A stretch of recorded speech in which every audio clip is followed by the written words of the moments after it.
সন্তানের রিজিকের ব্যবস্থা করতে হবে। এই ভয়ে, দরিদ্রতার ভয়ে, গরিবের ভয়ে তুমি যদি তোমার সন্তানকে হত্যা করে দাও, তুমি যে সন্তান বন্ধ করে নিলে, এটা হলো আল্লাহর সাথে শরীক করার পরে অনেক বড় গুনাহ। এই গুনাহ থেকে বাঁচতে হবে। অনেক বড় গুনাহ, অনেক বড় পাপ। এই পাপ থেকে আপনাকে বাঁচতে হবে। বরং শুধু তাই নয়, আল্লাহ পাক রব্বুল আলামিন মহিলাদেরকে কেমন করে অধিকার দিলেন, কেমন করে তাদের সম্মানিত করলেন। আল্লাহর নবী বললেন, মান আলা সালাসা বানাতিন ফাআদ্দাবাহুন্না ওয়া যাওয়াজাহুন্না ওয়া আহসানা ইলাইহিন্না ফালাহু আল জান্নাহ। যেই ব্যক্তির কাছে 3 জন মেয়ে সন্তান হবে, সেই 3 জন মেয়ে সন্তানের যদি সুন্দরভাবে লালন পালন করতে পারে, তার বিয়ে শাদীর ব্যবস্থা করে দিতে পারে, তাকে দ্বীনি শিক্ষায় শিক্ষিত করে দিতে পারে, নবী আমার বললেন ফালাহু আল জান্নাহ, তাহলে এর বিনিময়ে আল্লাহ তার জন্য রেখেছে জান্নাত। মেয়ে সন্তান পৃথিবীতে, দুনিয়াতে সেই মেয়ে সন্তান আপনার জন্য রহমতের কারণ হবে। এবং কিয়ামতের দিন সেই সন্তানের সঙ্গে যদি ভালো ব্যবহার করেন, তাহলে আল্লাহ সেই সন্তানের বিনিময়ে আপনার জন্য রেখেছেন জান্নাত। শুধু তাই নয়, নবীর অন্য একটি হাদিস রয়েছে, মান উলিদাত লাহু ইবনাতুন ফালাম ইউহিনহা ফালাম ইয়াইদহা ওয়ালাম ইউহিনহা ওয়ালাম ইউসির আলাইহা আদ-দাকারা আদখালাহু আল্লাহু বিহা আল জান্নাতা। কারো যদি একটি মেয়ে সন্তান জন্মগ্রহণ করে, সেই মেয়ে সন্তানকে যদি জীবিত না গেড়ে দেয়, সেই মেয়ে সন্তানের সঙ্গে যদি ভালো ব্যবহার করে, মেয়ে সন্তান ছেলে সন্তানকে তার উপরে প্রাধান্য না দেয়, নবী আমার বললেন আদখালাহু আল্লাহু বিহা আল জান্নাতা। সেই একটি মেয়ে সন্তানের দ্বারাতে আল্লাহ তার জন্য রেখেছেন জান্নাত। কি বুঝতে পারলাম? আল্লাহ মহিলাদের অনেক সম্মানিত করেছেন। মা আমার, বোন আমার, যে ইসলাম আপনাকে এত বেশি অধিকার দিলেন, সেই ইসলামকে আপনাকে ধরে থাকতে হবে। সেই তাহজিব, সেই কালচার, সেই সভ্যতাকে আপনাকে মেনে নিতে হবে। অন্যদের সভ্যতা, কালচার, তাহজিবকে মেনে ইসলামকে বদনাম করতে হবে না। যে ইসলাম আপনার অধিকার দিয়েছেন, সেই ইসলামকে নিজের গলায় আপনাকে লাগিয়ে নিতে হবে। সেই ইসলাম জীবন যাপন করতে হবে। শুধু তাই নয়, চলুন আগে। আপনারা যে পিছনে আসেন, আগে আসেন তো, আগে আসেন তো, আগে আসেন, আগে এসে বসেন, ভালো লাগবে। আছেন। আর আমি যে বলবো, যারা বাইরে ঘোরাফেরা করছেন দোকান পাশে, আপনারা মসজিদে চলে আসেন। তৃতীয় বক্তা পর্যন্ত, এখন পর্যন্ত অনেক চেয়ার খালি পড়ে আছে। আমজাদ ভাই কি 1 নম্বর টিকিট, 2 নম্বর টিকিট দেখেছি কি, যে আপনার পিছনে বসছেন? আসেন, আগে আসেন, চলে আসেন ভাই, আসেন। যে বিষয়ে বক্তব্য রেখেছেন, আলহামদুলিল্লাহ, এই বিষয়বস্তু আমরা যতক্ষণ পর্যন্ত বসে থাকবো, আল্লাহর রহমত বসতে থাকবে। আর জালসার জন্য আল্লাহর রহমত বসতেছে। না হলে আজকে জালসা কে আজকে স্পষ্ট করে দিতে হতো, মুলতবি করে দিতে হতো। আজকে জালসা আমজাদ ভাইকে এই জালসাটাকে ভ্রমণ করে দিত, কিন্তু আল্লাহর রহমত, আল্লাহর ওয়াসিফ রহমত, আজকে বৃষ্টি থেমে গেছে। কি আজকে মৌসুম, প্রধান শিক্ষক বললেন যে এরকম মৌসুম আমি আজ পর্যন্ত দেখিনি। আলহামদুলিল্লাহ, আপনাদের এটা সুসংবাদ। আর আপনারা যে কোনো জায়গাতে ঘাটে ঘাটে মাঠে যে থাকেন, আপনারা অতি শীঘ্র স্টেজে এসে যান। আর ভলান্টিয়াররা আপনারা চারিদিকে ঘুরে ভাইদেরকে হাত ধরে একটু আগে বসেন। আসসালামু আলাইকুম।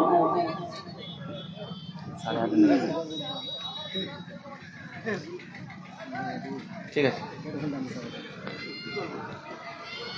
তো বলছিলাম যে ইসলাম মহিলাদেরকে, মেয়েদেরকে অধিকার দিয়েছেন, সম্মানিত করেছেন। কোন কোন জিনিসে অধিকার দিয়েছেন এক এক করে আমি আপনাদের কাছে বলবো, স্পষ্ট করে। অনেক গুরুত্বপূর্ণ আলোচনা, ইনশাআল্লাহ শুনতে পারবেন, জানতে পারবেন, আর তার উপরে ইনশাআল্লাহ আমরা আমল করার চেষ্টা করবো ইনশাআল্লাহ। মহিলাদেরকে অন্য একটি ক্ষেত্রে তাদেরকে অধিকার দেওয়া হয়েছে, সম্মানিত করা হয়েছে। মা বোনদেরকে আমি ভালো করে বলবো, যা আপনারা বেশি মনোযোগ সহকারে শোনেন। এই বক্তব্য খাস করে আপনাদের জন্য আমি রেডি করে নিয়ে এসেছি। আল্লাহ পাক রব্বুল আলামিন মহিলাদেরকে অধিকার দিয়েছেন, মিরাসের মধ্যে সম্মিলিত করে। মহিলাদের আল্লাহ পাক রব্বুল আলামিন মা বাবার সম্পত্তিতে, মা বাবার জমি জায়গাতে তাদের অংশ রেখে আল্লাহ পাক রব্বুল আলামিন মহিলাদের অধিকার দিয়েছেন, তাদের সম্মানিত করেছেন। জামানে জাহিলিয়াতে, সেই সভ্যতায় মহিলাদেরকে মা বাপ মারা গেলে পারে বোনদেরকে সেই জমি জায়গা থেকে, সেই টাকা পয়সা থেকে তাদেরকে বঞ্চিত করে দেওয়া হতো, তাদেরকে দেওয়া হতো না। মেয়েদেরকে মিরাস থেকে বঞ্চিত করে দেওয়া হয়েছিল, জমি জায়গা থেকে তাদেরকে দেওয়া হতো না। কিন্তু ইসলাম এই মেয়েদেরকে অধিকার দিলেন। আল্লাহ বললেন, ইউসিকুমুল্লাহু ফি আওলাদিকুম লিযযাকারি মিসলু হাদ্দিল উনসাইন ফাইন কানাত ওয়াহিদাতান ফালাহান নিসফ ওয়া ইন কানাতা ইসনাতাইন ফালাহুন্না সুলুসা মা তারাক।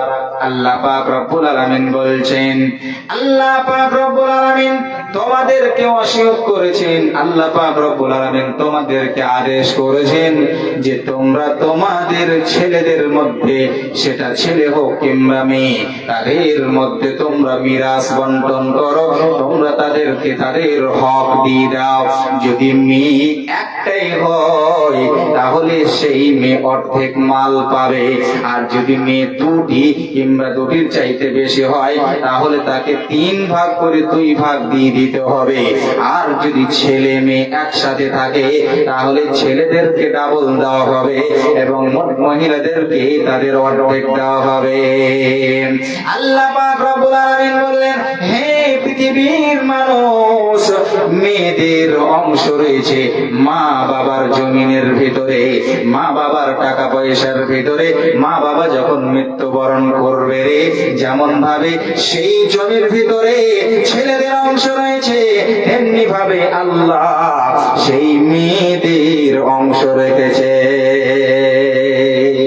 মিরাসের মধ্যে সম্মিলিত করে, মিরাসের মধ্যে জমি জায়গার ভিতরে তাকে হক দিয়ে মহিলাদেরকে ইসলাম সম্মানিত করেছেন, তাদেরকে অধিকার দিয়েছেন।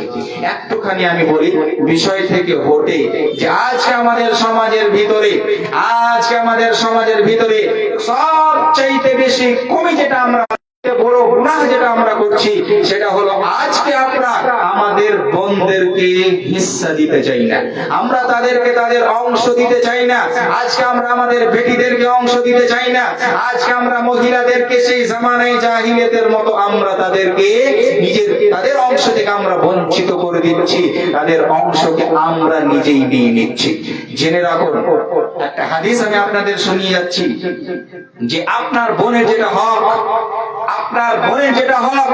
যেই হকটাকে আপনি ছিনিয়ে নিলেন, যে হকটাকে আপনি দিলেন না, সেটা হলো হারাম, সেটা খাওয়া, সেটা ভক্ষণ করা, সেটাকে ব্যবহার করা আপনার জন্য হারাম।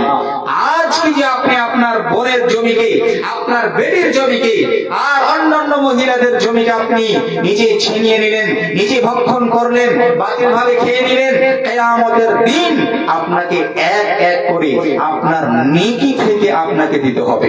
কেননা এটা হচ্ছে হুকুকুল ইবাদ, এটা হচ্ছে বান্দাদের হক। আর সেই বান্দাদের হককে যে আপনি ছিনিয়ে নিয়েছেন, সেই হক আপনাকে কিয়ামতের দিন যতক্ষণ পর্যন্ত আপনি আদায় না করবেন, আল্লাহ ক্ষমা করবেন আপনাকে। আপনার বোনের যে জমি আপনি নিয়েছেন, আপনার বেটিকে যে আপনি অংশ দেননি, আজকেই বাড়ি থেকে ফয়সালা করেন, সেটা আপনার ছেলের কাছে নিয়ে আপনার মেয়েকে দিয়ে দেন। যদি না দেন তাহলে শুনে রাখুন, কিয়ামতের দিন এই আমলের কারণে আপনাকে জাহান্নামে যেতে হবে, কেউ বাঁচাতে পারবে না। তাহলে মিরাসের ভিতরে যেরকম ভাবে ছেলেদের অংশ আছে, মহিলাদের অংশ আল্লাহ পাক রব্বুল আলামিন রেখেছেন, সেই মেয়েদেরকে আপনাকে তাদের অংশ দিতে হবে। যদি না দেন, কিয়ামতের দিন আপনাকে আপনার নেকি থেকে আপনাকে তাদেরকে দিতে হবে।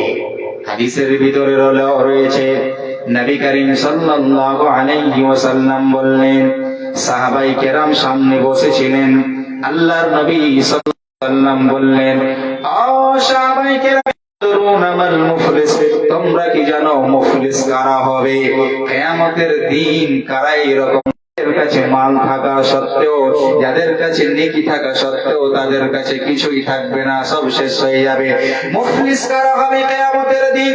সবচেয়ে গরীব কারা হবে কিয়ামতের দিন?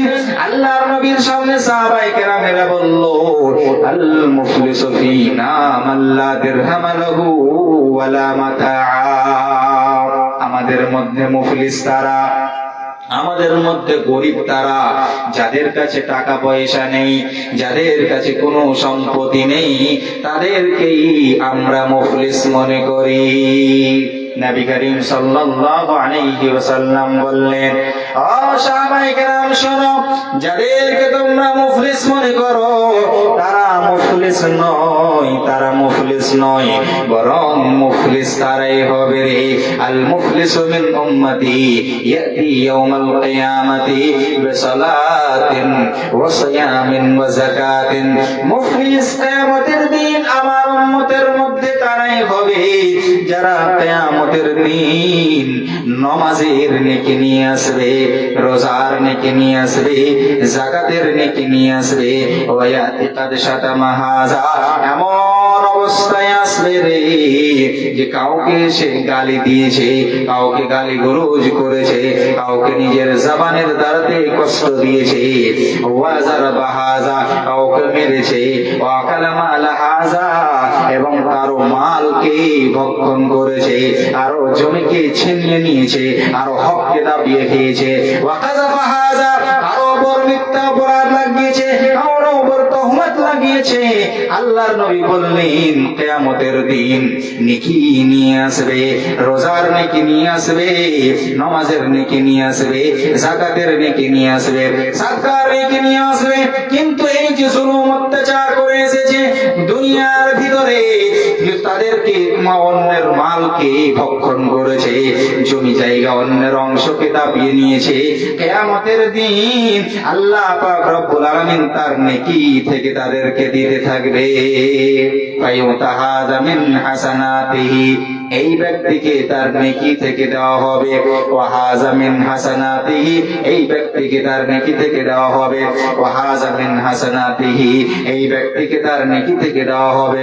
ফাইন ফানিয়াত হাসানাতুহু, এই করে করে সবাইকে নেকি দিতে দিতে দিতে যখন তার নেকি শেষ হয়ে যাবে, যখন তার নেকি খতম হয়ে যাবে, উখিযা মিন খাতায়াহুম, এদের উপরে যে জুলুম করেছে, অত্যাচার করেছে, এদের গুনাহকে নিয়ে নেওয়া হবে, আর সেই গুনাহ তার উপরে চাপিয়ে দেওয়া হবে। সুম্মা তুরিহা ফিন্নার, তারপরে তার আমলনামাতে নেকি শেষ হয়ে যাবে, এদের গুনাহকে নিয়ে তার উপরে চাপিয়ে দেওয়া হবে। যখন তার কাছে গুনাহ থাকবে, সেই গুনাহের বিনিময়ে আল্লাহ সেই বান্দাকে জাহান্নামের ভিতরে নিক্ষেপ করে দেবে। আজকে অনেক মানুষ তারা চালাকি করে, বুদ্ধিমানি করে, একটু পড়ালেখা জানে ভালোভাবে, চুরি করে, চামারি করে, মাকে নিয়ে গিয়ে, বাপকে নিয়ে গিয়ে মা বাবার জমিকে নিজের নামে করে নেয়। পরে তখন বলে এটা জমিটা আমার নামে, এটা আমি কিনে নিয়েছি, এটা জমি আমার, এটা তো অংশ তোমরা পাবে না। যারা এইভাবে জমিকে, অন্যের জমিকে যারা অংশর দাবিয়ে রেখেছ, যারা নিজের বোনদেরকে অংশ দেওনি, তারা শুনে নাও, সাবধান হয়ে যাও, কিয়ামতের দিন এই আমলের বিনিময়ে জাহান্নাম যেতে হবে। এই জন্য ইসলাম যখন মহিলাদেরকে অধিকার দিয়েছেন, তাদের অংশ রেখেছেন, তাদেরকে অংশ দেওয়ার চেষ্টা করবে। আল্লাহ পাক রব্বুল আলামিন মহিলাদেরকে সম্মানিত করেছেন মোহরের দ্বারাতে। জামানায়ে জাহিলিয়াতে মহিলাদেরকে মোহর দেওয়া হতো না, বিনা মোহরে তাদেরকে বিয়ে করা হতো। কিন্তু ইসলাম আসার পরে মহিলাদেরকে মোহরের দ্বারাতে সম্মানিত করলেন। মেয়েকে বিয়ে করলে তাকে মোহর দিতে হবে। আল্লাহ পাক রব্বুল আলামিন বললেন, ওয়া আতুন নিসা সাদাকাতিহিন্না নিহলাতান, হে পৃথিবীর লোকেরা, যখন তোমরা বিয়ে করবে তখন তোমরা তোমাদের মহিলা মহিলাদেরকে রাজি খুশি হয়ে তাদেরকে তাদের মোহরানা তোমরা দিয়ে দাও। মোহরের দ্বারাতে মোহরানা মুকাররার করে আল্লাহ পাক রব্বুল আলামিন মহিলাদেরকে অধিকার দিয়েছেন, মহিলাদেরকে সম্মানিত করেছে। ভাই বাবাজিকে একটা কথা বলি, অনেক গুরুত্বপূর্ণ কথা। আপনি বিয়ে করেছেন, বেশিরভাগ মানুষ এখানে বিয়ে করেছেন, কয়জন এরকম আছেন যারা মোহর দিয়ে দিয়েছেন? একটা হাতটা উঠাবেন। তারা মোহর দিয়ে দিয়েছেন, সুবহানাল্লাহ। আর এতটি লোক মোহর দেননি, সুবহানাল্লাহ। এই মোহর আপনাকে দিতেই হবে। আপনার জন্য এই যে বিয়ে করার সময় যে আপনার মোহরটা লেখা হয়েছে, এটা হলো একটা কর্জ। আপনি মনে করেন একটা কর্জ নিয়েছেন, সেই মোহর আপনাকে আদায় করতেই হবে। উলামায়ে কেরাম একটা ফতোয়া দিয়েছেন, অনেক গুরুত্বপূর্ণ ফতোয়া, যে একজন পুরুষ যখন সে মারা যাবে সর্বপ্রথম তাকে জিজ্ঞেস করতে হবে সে তার মহিলা, তার স্ত্রীর মোহর দিয়েছে না দেয়নি। যদি না দিয়ে থাকে তাহলে যে সমস্ত মাল, যে সমস্ত সম্পদ সে ছেড়ে গেছে, সেই সম্পদ থেকে আগে মোহরানা আদায় করতে হবে। তারপরে যদি টাকা পয়সা বাঁচে, জমি জায়গা বাঁচে, তাহলে তার সন্তান সন্ততির হবে। এটা আপনার মগজের ভিতরে রাখার চেষ্টা করে। যারা এখন পর্যন্ত মোহর দেননি, দেওয়ার চেষ্টা করেন। একটুখানি যদি আমরা রাস্তা বের করি তাহলে আমরা সহজে মোহরটা দিতে পারবো। কি বলেন? আপনি যখন আপনার স্ত্রীকে কিছু দিচ্ছেন, কোনো গয়না বানিয়ে দিলেন কিংবা আরো কোনো অন্য জিনিস গিফট দিলেন, আপনার যে মোহরানা বাকি রয়েছে সেই মোহরানা থেকে কিছু কিছু করে দিতে থাকেন, ইনশাআল্লাহ আপনার সেই মোহরানাটা পূর্ণ হয়ে যাবে। কিয়ামতের দিন আল্লাহ পাক রব্বুল আলামিন আপনাকে ধরবে না। আজকে আশ্চর্য লাগে, যখন একজন পুরুষ মারা যায় সেই মহিলাকে ডাকা হয়, ডাকার পরে সেই মাইয়াতের সামনে তাকে দাঁড় করানো হয়, তারপরে বলা হয় যে তোমার স্বামীকে মোহর হাওয়া দিয়ে দাও। হয় আপনাদের দিকে মোহর হাওয়া দিয়ে দাও মানে কি? মাফ করে দাও। তো ওই মেয়ে, এত মানুষ, স্বামী মারা গেছে, এত দুঃখ কষ্ট নিয়ে দাঁড়িয়ে আছে, ওই সময়কে বলতে পারবে যে আমি মাফ করবো না? মানুষ কি বলবে? শরমে গরমে পড়ে বলছে ঠিক আছে মাফ করে দিলাম। সেই মহিলা যদি অন্তর থেকে না মাফ করে, সেই মহিলা যদি অন্তর থেকে ক্ষমা না করে, জেনে রাখুন কিয়ামতের দিন সেই মাল আপনাকে আদায় করতে হবে, নিজের নেকি থেকে আদায় করতে হবে। এই জন্য পুরুষ রে, যখন তুমি বিয়ে করতে পেরেছ তখন তোমাকে তোমার স্ত্রীর মোহরানা আদায় করতে হবে, নচেৎ কিয়ামতের দিন ধরা পড়ে যাবে। মেয়ে যদি স্ত্রী হয়, বউ হয়, তবুও ইসলাম তাদের সম্মানিত করেছে। কি বলছে কোরআন? ওয়াশিরুহুন্না বিল মারুফ, তোমরা তোমাদের স্ত্রীদের সঙ্গে ভালো ব্যবহার করো, তাদের খাওয়া দাওয়ার ব্যবস্থা করো, তাদের কাপড় পরিধান করার ব্যবস্থা করো, তাদের সুন্দর সুন্দর কথা বলো, তাদের সঙ্গে ভালো ব্যবহার করো, ভালো আচরণ করো। জামানে জাহিলিয়াতের ভিতরে মহিলাদেরকে মানুষ মনে করা হতো না, শুধুমাত্র একটা চাহিদা পূর্ণ করার বস্তু মনে করা হতো, ভোগ বিলাসের সামগ্রী মনে করা হতো। ইসলাম বলছেন ওয়াশিরুহুন্না বিল মারুফ, এই যে মহিলা যাকে তুমি নিজের স্ত্রী বানিয়েছো, সে শুধুমাত্র ভোগ বিলাসের সামগ্রী নয়, এই মহিলা হচ্ছে তোমার স্ত্রী, তোমার জীবন সঙ্গিনী। এই মহিলার সঙ্গে তুমি ভালো ব্যবহার করো, তার খাওয়া দাওয়ার ব্যবস্থা করো, তার সমস্ত কিছুর ব্যবস্থা করো, তার সঙ্গে ভালো আচরণ করো, তার সঙ্গে ভালোভাবে তুমি তার সঙ্গে ব্যবহার করো।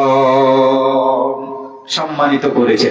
আর একটা কথা জানেন, জামানে জাহিলিয়াতে যারা ইহুদ, যারা নাসারা, এই মহিলাদেরকে যখন তারা ঋতুগত অবস্থায় থাকতো, যখন তারা মাসিকের অবস্থায় থাকতো, তখন তারা মহিলাদের সঙ্গে থাকা, মহিলাদেরকে তারা একটা আলাদা ঘরে রেখে দিত, তাদের সঙ্গে চলাফেরা করতো না, তাদের সঙ্গে ভালোভাবে কথাবার্তা বলতো না, তাদের সঙ্গে সুন্দর ব্যবহার করতো না, তাদের সঙ্গে খাওয়া দাওয়া করতো না, তাদের সঙ্গে শোয়া সব কিছু তারা শেষ করে দিত, খতম করে দিত।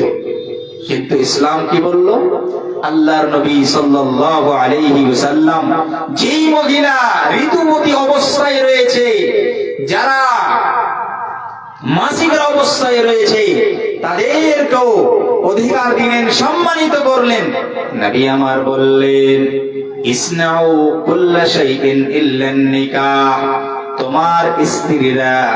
তোমার স্ত্রীরা যদি ঋতুবতী অবস্থায় থাকে, যদি তারা মাসিকের অবস্থায় থাকে, তাহলে তোমরা তোমার স্ত্রীদের সঙ্গে সব কিছু করতে পারো, সহবাস ছাড়া।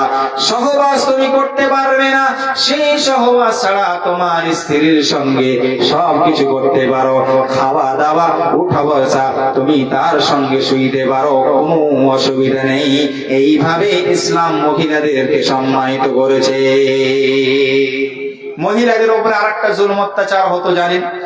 যদি তার স্বামী মারা যেত, তাহলে 1 বছরের জন্য মহিলাদেরকে একটা ঘরে বন্দি করে দেওয়া হতো, জেলের মতো করে। সে গোসল করতো না, তার সঙ্গে কেউ সাক্ষাৎ করতো না, 1 বছর ধরে তাকে জেলের মতো একটা ঘরে বন্দি করে দেওয়া হতো। এমন অবস্থা হয়ে যেত, এত নোংরা হয়ে যেত যে সে তার কাছে কোনো মানুষ যেতে পারতো না, এত দুর্গন্ধ তার শরীর থেকে আসতো। কিন্তু ইসলাম এই কানুনকে বাতিল করে দিয়ে বললেন, ইয়াতারাব্বাসনা বিআনফুসিহিন্না আরবাআতা আশহুরিন ওয়া আশরা। যদি কোনো মহিলার স্বামী মারা যায়, তাহলে সে 4 মাস 10 দিন সে শোক পালন করবে, তারপরে সে সুন্দরভাবে জীবন যাপন করতে পারে, সে অন্যকে বিয়ে করতে পারে। ইসলাম মহিলাদেরকে সম্মানিত করেছে। ভারত সভ্যতা, আমাদের এই ভারত সভ্যতায় সতী প্রথা ছিল। সতী প্রথা মানে হলো, স্বামী যদি মারা যায়, তাহলে সেই স্ত্রীকেও স্বামীর সাথে জ্বালিয়ে পুড়িয়ে শেষ করে দেওয়া হবে। আমাদের ভারতের ভিতরে যখন কোন মহিলার পুরুষ যখন মৃত্যুবরণ করত, তখন তার স্বামীর সাথে সেই মহিলাকে হত্যা করে সেই মহিলাকে জ্বালিয়ে দেওয়া হতো। কিন্তু ইসলাম তাদেরকে অধিকার দিলেন, ইসলাম তাদেরকে সম্মানিত করলেন। এই সমস্ত কানুন বিধানকে ইসলাম বাতিল করে দিয়ে মহিলাদেরকে সম্মানিত করেছেন। শুধু তাই নয়, মহিলাদেরকে ইসলাম কতটা অধিকার দিয়েছেন দেখেন। যদি মহিলা মা হয়, তাহলে তার আরো বেশি সম্মান বাড়িয়ে দিয়েছে। একজন সাহাবী আল্লাহর নবী সাল্লাল্লাহু আলাইহি সাল্লামকে জিজ্ঞেস করলেন, ইয়া রাসূলুল্লাহ, মান আহাক্কু বিহসনি সাহাবাতি। আল্লাহর নবী গো, আপনি আমাকে বলে দিন, আমার সৎ আচরণের সবচেয়ে অধিকার কে? আমার ভালো আচরণের, আমার ভালো ব্যবহারের সবচেয়ে বেশি অধিকার পৃথিবীর মধ্যে কে? নবী আমার বললেন, উম্মুকা, তোমার মা। সেই সাহাবী জিজ্ঞেস করলেন, সুম্মা মান, তারপরে কে? নবী আমার বললেন, তোমার মা। সেই সাহাবী জিজ্ঞেস করলেন, সুম্মা মান, তারপরে কে? নবী আমার বললেন, উম্মুকা, তোমার মা। তারপরে যখন চতুর্থবার জিজ্ঞেস করলেন, নবী আমার বললেন, সুম্মা আবুকা, তোমার পিতা। এখানে তিনবার নবী মায়ের কথা বলে মায়ের সম্মান মর্যাদা বাড়িয়ে দিয়েছেন। মাকে মহারানী বানিয়ে তার মাথার উপরে মুকুট রাখা হয়েছে। মা আমার, বোন আমার, শুরু থেকে নিয়ে লাস্ট পর্যন্ত ইসলাম আমাকে আপনাকে সম্মানিত করেছে। যখন তুমি মা হবে, শুধু তাই নয়, তুই মা হলে পারে আল্লাহ তোমার পায়ের কাছে রেখেছে জান্নাত। সেই মা বাবার যারা খিদমত করবে, এতটা সম্মান ইসলাম দিয়েছে মহিলাদেরকে।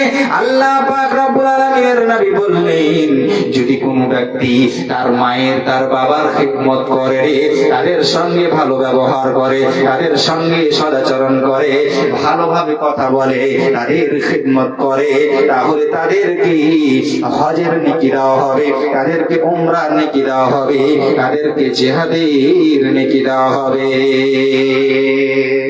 একজন সাহাবী আল্লাহর নবী সাল্লাল্লাহু আলাইহি ওয়াসাল্লামের কাছে এসে জিজ্ঞেস করলেন, ইয়া রাসূলুল্লাহ, ইন্নী আশতাহিল জিহাদ ওয়া লা আকদির আলাইহি। আমার জিহাদের অনেক চাহিদা আছে, অনেক ইচ্ছা আমার যে আমি জিহাদ করতে যাব, কিন্তু শক্তি নেই, ক্ষমতা নেই, টাকা পয়সা নেই, সওয়ারি নেই, যেতে পারবো না। আল্লাহর নবী সাল্লাল্লাহু আলাইহি সাল্লাম সেই সাহাবীকে জিজ্ঞেস করলেন, হাল বাকিয়া মিন ওয়ালিদাইকা আহাদ? ও সাহাবী শোনো, তোমার মা বাবার মধ্যে কেউ জীবিত আছে কি, পৃথিবীতে বেঁচে আছে কি? সেই সাহাবী বলল, কালা উম্মি, জি হ্যাঁ, আমার মা পৃথিবীতে বেঁচে আছে। দেখেন ইসলাম মহিলাদের কতটা সম্মান করেছে। সেই সাহাবী বললেন, আমার মা পৃথিবীতে বেঁচে আছে, আমার মা জীবিত রয়েছে। আল্লাহর নবী বললেন, কাবালাল্লাহু ফি বিররিহা, যাও যাও যাও, তুমি তোমার মায়ের খিদমত করো, তুমি তোমার মায়ের সঙ্গে সৎ আচরণ করো, ভালো ব্যবহার করো, তুমি তার খিদমত করো। আল্লাহ তোমাকে যেন এর তৌফিক দান করো, তোমাকে জিহাদ করতে হবে না, যাও তুমি তোমার মায়ের খিদমত করো। ফাইন ফাআলতা, তুমি যদি তোমার মায়ের খিদমত করতে পারো, তুমি যদি তোমার মায়ের সঙ্গে সৎ আচরণ করতে পারো, আনতা হাজ্জুন, তাহলে তোমাকে হাজী বলা হবে। আনতা মুতামিরুন, তোমাকে মুতামির বলা হবে। আনতা মুজাহিদুন, তোমাকে মুজাহিদ বলা হবে। এই হাদিসের মানে হলো, যদি কোনো ব্যক্তি তার মায়ের খিদমত করতে পারে, তার মায়ের সঙ্গে সদাচরণ করতে পারে, ভালো ব্যবহার যদি করতে পারে, তাহলে সেই খিদমতের বিনিময়ে আল্লাহ তাকে হজের নেকি দান করবেন, উমরার নেকি দান করবেন, জিহাদের নেকি দান করবেন। সুবহানাল্লাহ। আমরা আমাদের মা বাবার মূল্যায়ন করতে পারি না, আমরা আমাদের মা বাবার মূল্যায়ন করতে পারি না। মা বাবার মূল্যায়ন আমাদেরকে করতে হবে, তাদের খিদমত করতে হবে। মায়ের পায়ের কাছে জান্নাত, এবং বলেছে তোমার বাবা হচ্ছে জান্নাতের দরজা। মা বাবা যদি আপনার বাড়িতে বেঁচে আছে, তাহলে নেকির অনেক বড় রাস্তা আপনার খোলা আছে। সেই মা বাবার মূল্যায়ন করুন, সেই মা বাবার খিদমত করুন। এই মা বাবার খিদমতের যারা হজ করতে পারছেন না, কোনো ব্যাপার নেই, হজের নেকি আল্লাহ আপনাকে দান করবে। উমরা করতে পারছেন না, কোনো ব্যাপার নেই, উমরার নেকি আল্লাহ আপনাকে দান করবে। জিহাদ করতে পারছেন না, কোনো ব্যাপার নেই, জিহাদের নেকি আল্লাহ আপনাকে দান করবে। আপনার বাড়িতেই রাখা আছে, কিন্তু আমরা মা বাবাকে মূল্যায়ন করতে পারলাম না। ভাই আমার, বাবাজি আমার, যুবক ভাইদেরকে বলবো, স্ত্রীর মহব্বতে ভালোবাসায় পড়ে মা বাবাকে আপনি কষ্ট দেবেন না, তার সামনে তর্ক বিতর্ক করবেন না, তাদের মূল্যায়ন করুন, তাদের খিদমত করুন, তাদের সঙ্গে সদাচরণ করুন। একজন সালাফ, সেই সালাফের নামটা আমার মনে হচ্ছে না, যখন তার মায়ের ইন্তেকাল হলো, তখন সে বসে বসে অসহনীয় কাঁদতে আরম্ভ করেছে, অনেক কান্না করছেন, বসে আছে। লোকের আসার পরে জিজ্ঞেস করলেন, আপনি একটা আলিম, আপনি এত বড় মৌলানা সাহেব, তাহলে আপনার মরার মায়ের পরে, মা মরে যাওয়ার পরে আপনি এত কেন কান্না করছেন? আপনারাই তো মানা করছেন যে কান্না করতে হয় না। কি মনে করছিলেন? কষ্ট হয়েছে, মা মারা গেছে জন্য কান্না করছেন। সেই আলিম বলল, সে সালাফ বলল, শুনে নাও, শুনে নাও, আমি এই জন্য কান্না করি না যে আমার মা মৃত্যুবরণ করেছে, আমার মা আমাকে ছেড়ে চলে গেছে, এই জন্য আমি মৃত্যুবরণ করি না, বরং মৃত্যু আমি এই জন্য আমি কান্না করছি। যখন আমার বাবা দুনিয়া ছেড়ে যখন চলে গেছিলেন, তখন আল্লাহ পাক রব্বুল আলামিন আমার জন্য জান্নাতের একটা দরজা বন্ধ করে দিয়েছিলেন। মা ছিল, এই মায়ের দ্বারাতে আল্লাহ একটা দরজা আমার জন্য খুলে রেখেছিলেন, কিন্তু আমার মা আজকে মৃত্যুবরণ করলেন, যার কারণে আল্লাহ জান্নাতের দরজা আমার জন্য বন্ধ করে দিয়েছেন। এই জন্য আমি বসে বসে কান্না করছি। সুবহানাল্লাহ। মা বাবা বেঁচে আছেন, এই মা বাবার মূল্যায়ন করার চেষ্টা করুন। মা বোন আমার, বলতে চাচ্ছিলাম, এখন আমি আসছি আমার আসল বিষয়ের দিকে, যে ইসলাম, ইসলামের কালচার, সেই ইসলামের সভ্যতাকে মেনে নেওয়া এবং সুন্দর হয়ে পর্দাশীলা হয়ে বিপর্দাকে ছেড়ে দিয়ে আপনাকে জীবন যাপন করা, এটা আপনার উপর অত্যন্ত জরুরি।